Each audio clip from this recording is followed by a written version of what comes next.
নমস্কাৰ, আশা কৰিছোঁ আপোনালোক সকলো ভালে আছে। আজি আপোনালোকৰ বাবে লৈ আহিছোঁ শুকান মাছৰ গুৰি আৰু কচুথোৰাৰ আঞ্জা সম্পৰ্কীয় এটা নতুন ভিডিঅ'।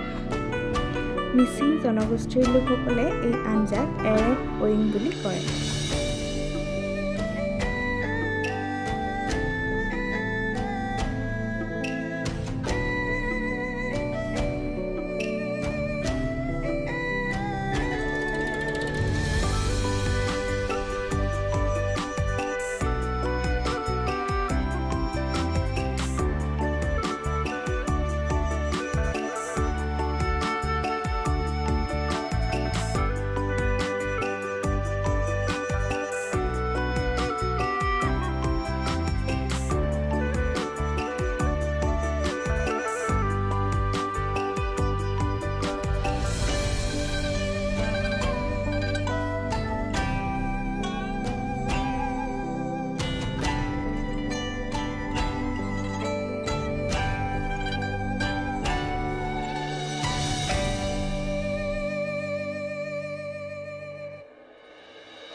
শুকান মাছখিনি এয়া প্ৰায় হৈছে।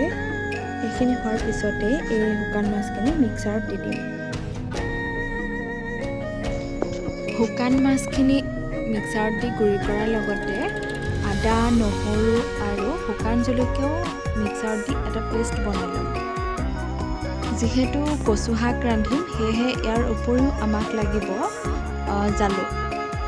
জালুকৰো ব্যৱস্থা কৰি লৈছোঁ। আৰু এতিয়া এয়া মিঠাতেল গৰম হৈছে, মিঠাতেলত পিঁয়াজো দিলোঁ আৰু তাৰপিছতেই কচু শাকখিনিতো বইল হৈয়ে আছে, সেয়ে তাৰপিছত কচু শাকখিনি ইয়াত দি দিওঁ।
এয়া কচুথোৰাৰ আঞ্জা সম্পূৰ্ণৰূপে হৈ পৰিলে। আশা কৰিলোঁ আপোনালোকে ভিডিঅ'টো চাই ভাল পালে।